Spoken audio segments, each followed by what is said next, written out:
제가 20년 전에 청소년 사역을 했을 때가 있었습니다. 그때 제가 지도했던 학생 중에 한 명의 이야기입니다. 여고 1학년이었는데 이 아이는 특별한 점이 공부를 좀 못하는 게 이 아이의 특별함이었습니다. 집안도 좋고 모든 것 다 좋은데 공부를 못합니다. 왜 못하는가 봤더니 머리가 아주 나빠요. 제가 보니까 머리가 나쁘고, 왜 머리가 나쁜가 봤더니 그들의 부모님의 IQ가 약간 낮으시더라고요. 제가 지난주에도 말씀드렸지만 엄마 IQ 플러스 아빠 IQ 더하기 2분의 1 하면 아이가 나오지 않습니까? 근데 부모님이 자수성가하신 분이셨어요. 그래서 자기 자신들이 학창시절에 공부 못했던 사실을 까마득히 잊어버린 겁니다. 그래서 아이에게 공부 열심히 하라고 계속 재촉하고 학원비 대줬죠. 이 여고 1학년 학생은 효녀였습니다. 부모님을 기쁘게 하기 위해서 정말 열심히 공부했어요. 제가 보기에도. 그래서 10등을 했습니다. 이건 이 집안의 기적이에요.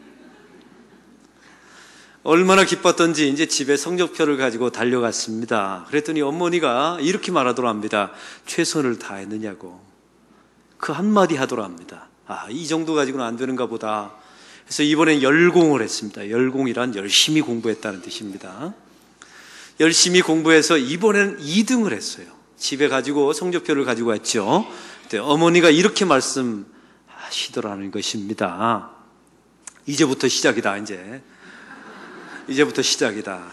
잘했다, 수고했다. 이 한마디를 못해요.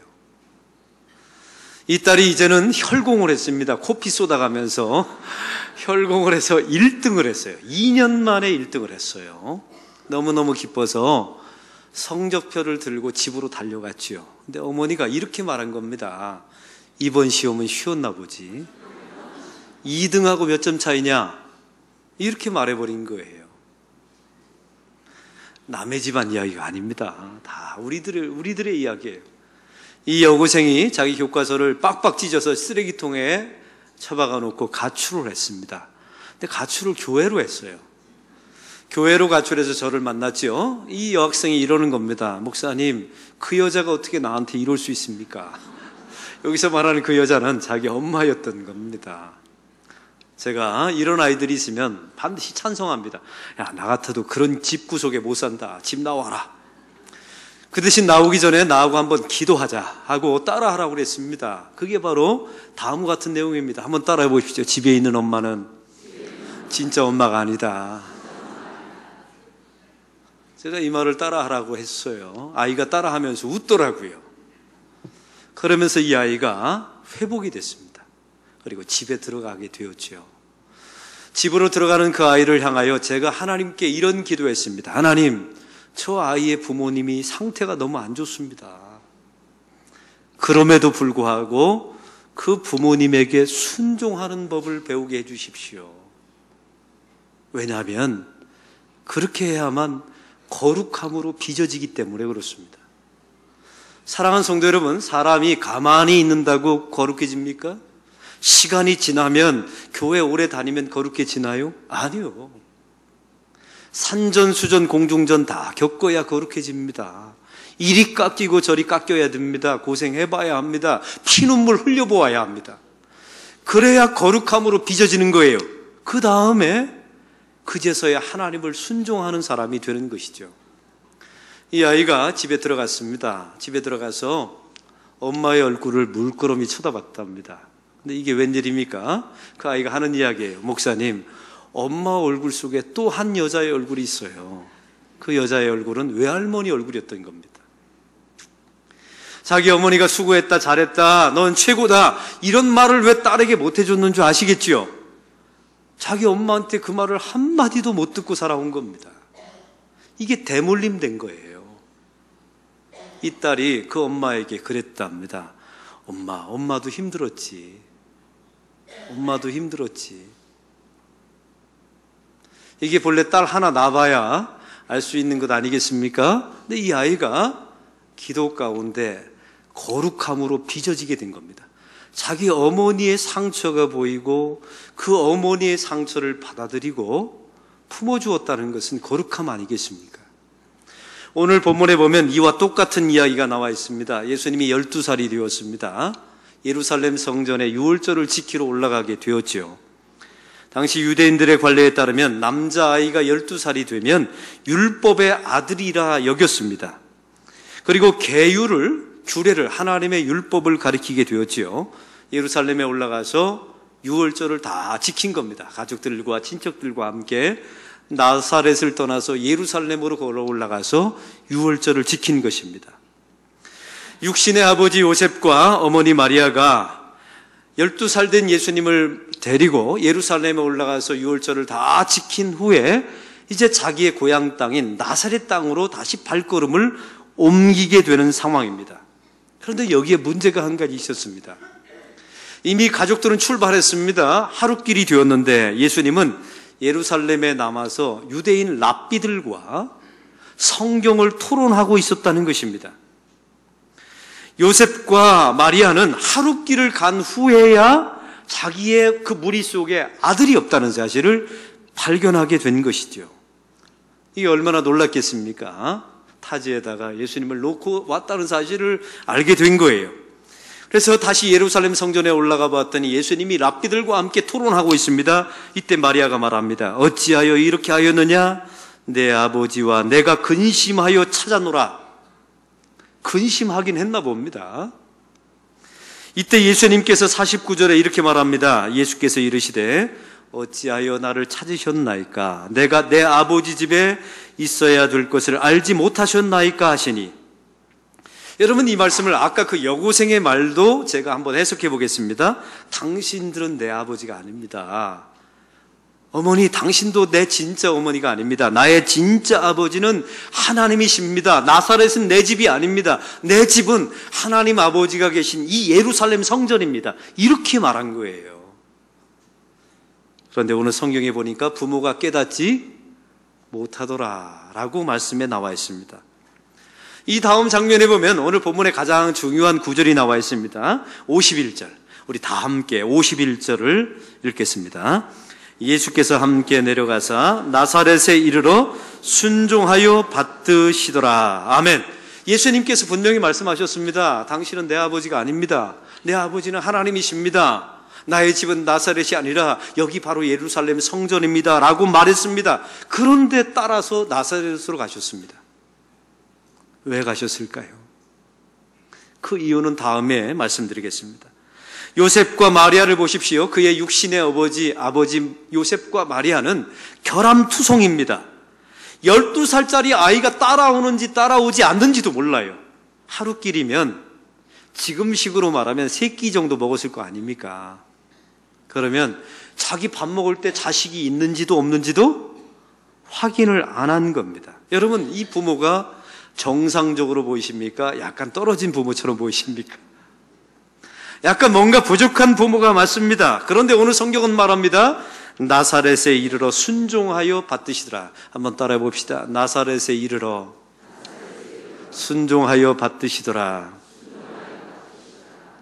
이 장면을 보면 우리는 충분히 상상할 수 있는 게 있죠. 요셉과 마리아를 보십시오. 제가 한번 여러분에게 질문합니다. 요셉과 마리아가 육신의 부모로서 어린 아기 예수님을 키워서요. 그 어린 아기 예수님을 키우면서 부당한 요구를 한 번도 한 적이 없을까요? 아마 있었을 것입니다.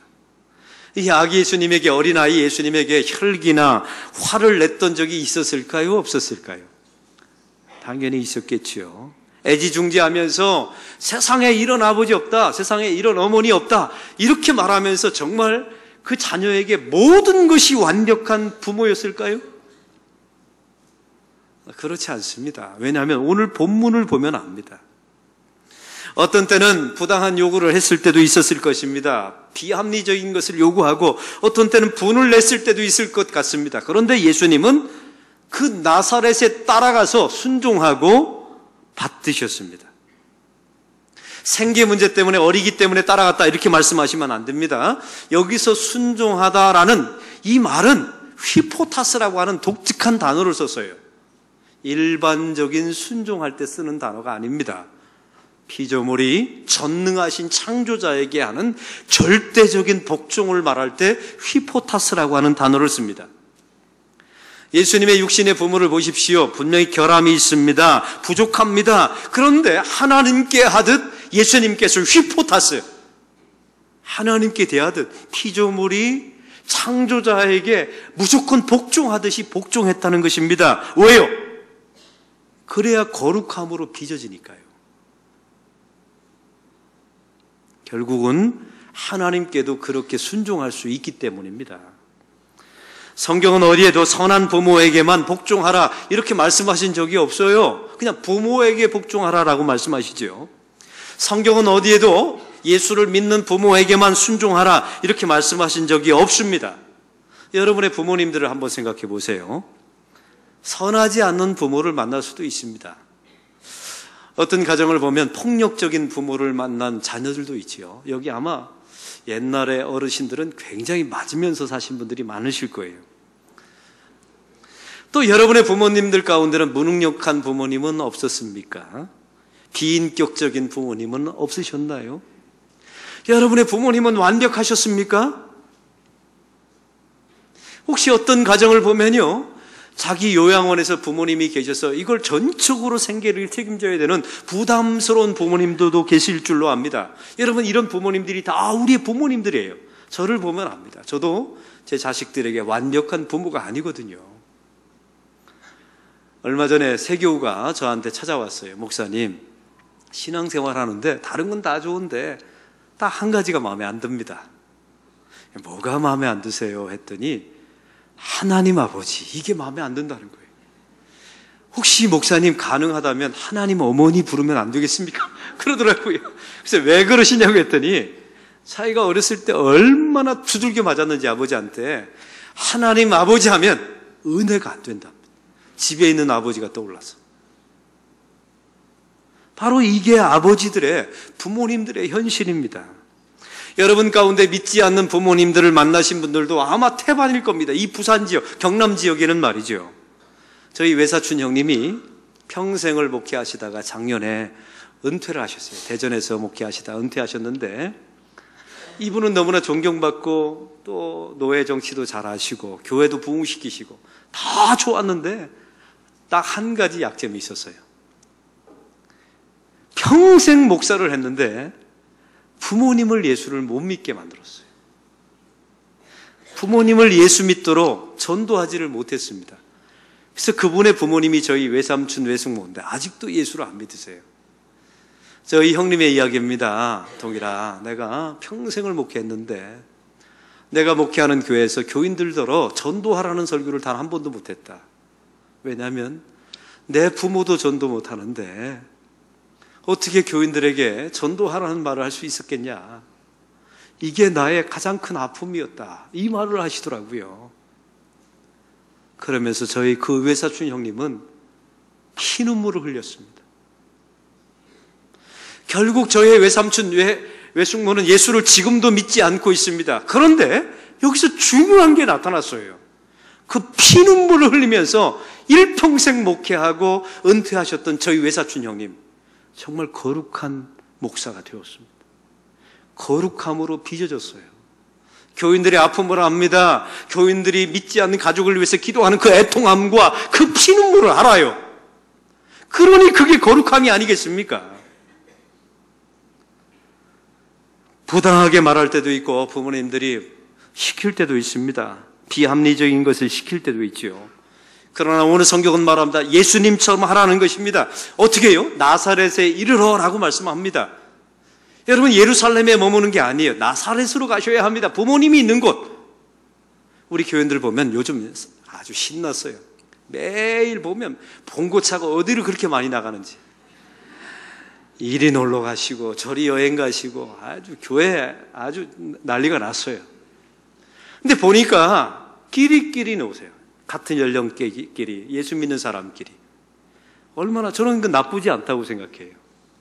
근데 거기는 예루살렘입니다.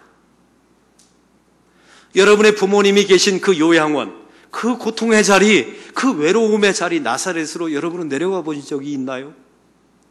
오늘 성경에 예수님은 나사렛에 이르러라고 말씀하시고 순종하여 받드시더라. 분명히 요셉과 마리아 결함이 있습니다.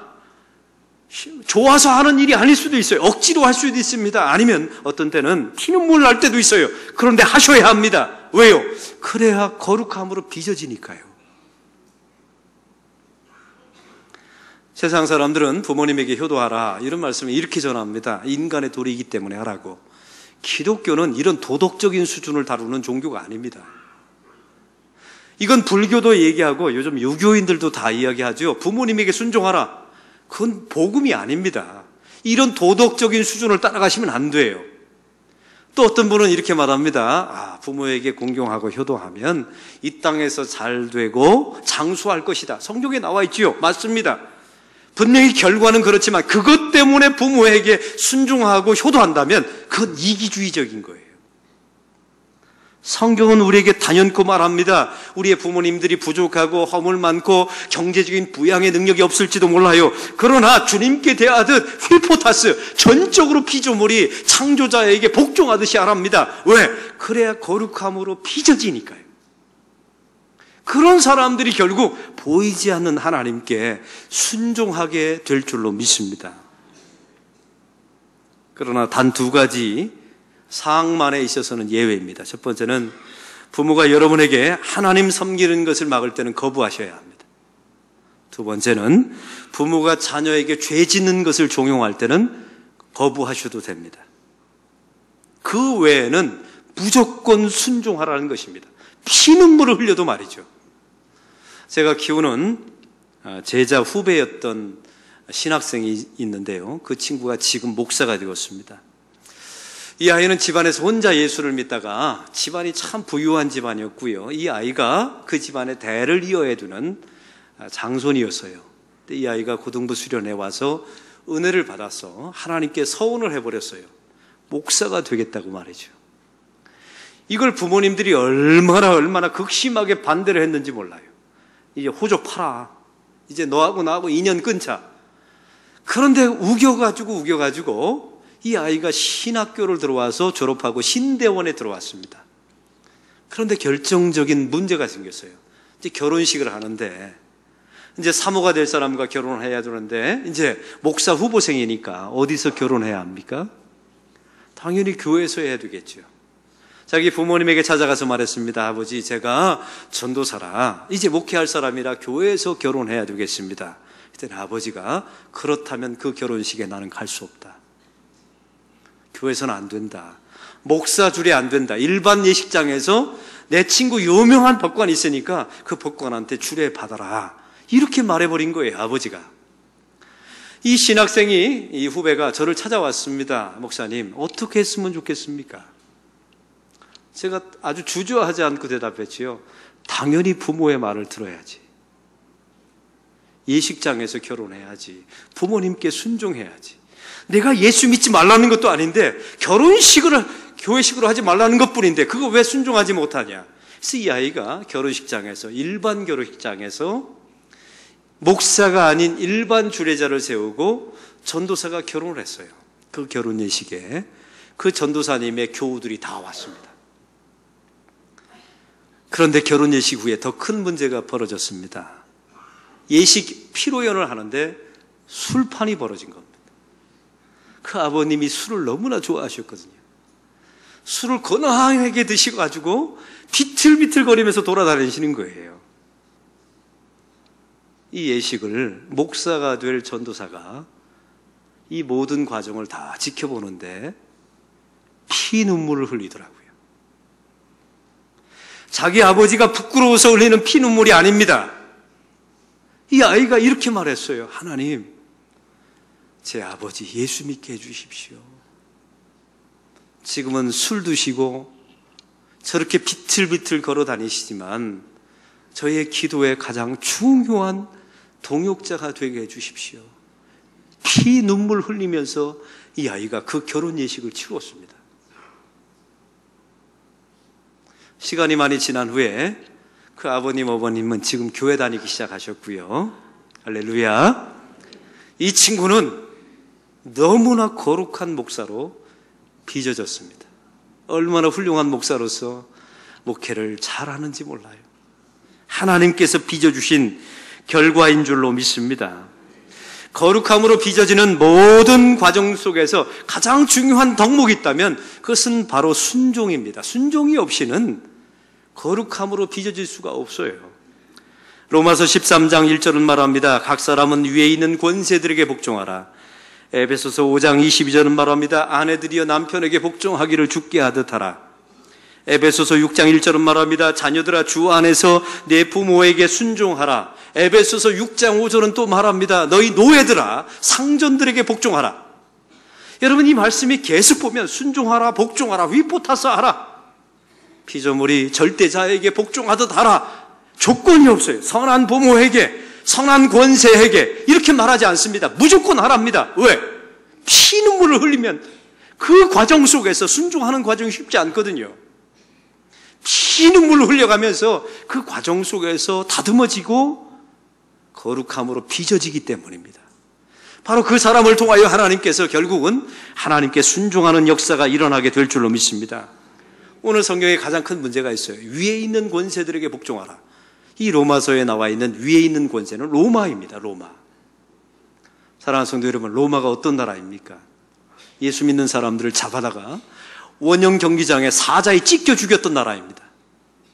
로마가 어떤 나라였습니까? 예수 믿는 사람을 콜로세움 원형 경기장에다가 잡아다 놓고 기둥에다가 묶어놨습니다. 그리고 기름을 바르고 태워 죽였던 나라가 로마입니다. 로마가 어떤 나라입니까? 하나님의 백성들에게 세금을 포탈했던 나라입니다. 이런 나라에게 주님께서 말씀하십니다. 순종하랍니다. 복종하랍니다. 휘포타스. 피조물이 창조자에게 했던 그 절대적인 복종을 하랍니다. 여러분, 좀 이상하지 않아요? 이런 나라 정도 되면 내가 저항하라, 전복시켜라, 구테타를 일으켜라 이렇게 말해야 되는 것도 옳지 않습니까? 그런 일은 하나님이 하시겠다는 겁니다. 저와 여러분은 피눈물을 흘리면서 복종하랍니다. 왜요? 그런 사람만이 거룩함으로 빚어지기 때문에 그래요. 그런 사람이 결국 하나님께 순종하는 것입니다. 여러분, 교회 안에 보면 하나님 앞에 순종하는 법을 배운 사람들은 그냥 교회 오래 다닌 사람들이 아니에요. 직분이 있는 사람들 아닙니다. 제가 단연코 선포합니다. 이런 과정을 통해 육신의 부모에게, 자기 직장 상사에게, 자기 세상의 권력에게 휘포타스, 아주 전적으로 순종하는 법을 피눈물 흘리면서 배운 사람, 그런 사람들이 하나님께 복종합니다. 이제 오늘 말씀을 아시겠죠? 이게 인간적으로 도덕의 이야기를 해서 효도하라 이런 말씀이 아니었던 겁니다. 효도하면 이 땅에서 잘되고 장수할 것이다 이런 자기 숭배주의자, 이런 자기 이익을 추구하는 사람이 아니라는 겁니다. 피눈물을 흘려가면서 복종하는 법을 배워야 거룩함에 이르고 이 사람이 하나님을 경배하는 자가, 순종하는 자가 될 줄로 믿습니다. 오늘은 어버이 주일입니다. 사랑하는 성도 여러분, 여러분의 부모님들이 상태가 안 좋을 수도 있습니다. 요셉과 마리아처럼. 저 자신도 부모이지만 상태가 안 좋습니다. 그런데 이것을 잊지 마십시오. 요셉과 마리아에게 예수님께서 나사렛으로 내려가셨습니다. 예루살렘의 교인들끼리 노는 것 너무 즐거워하지 마세요. 저 변방에 있는 나사렛에서 홀로 외로이 있는 그 어머니 아버지에게 내려가십시오.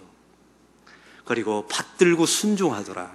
휘포타스 하셔야 합니다. 절대자인 하나님에게 전적으로 피조물이 복종하듯이 순종하셔야 합니다. 피눈물 나면서 말이죠. 손해보면서 희생하면서, 그래야 거룩함으로 빚어집니다. 그 거룩함으로 빚어진 사람만이 나중에 보면 하나님께 순종합니다. 이런 길 걸어가라고 주님께서 어버이 주일날 말씀하십니다. 하나님 아버지, 오늘 말씀을 통하여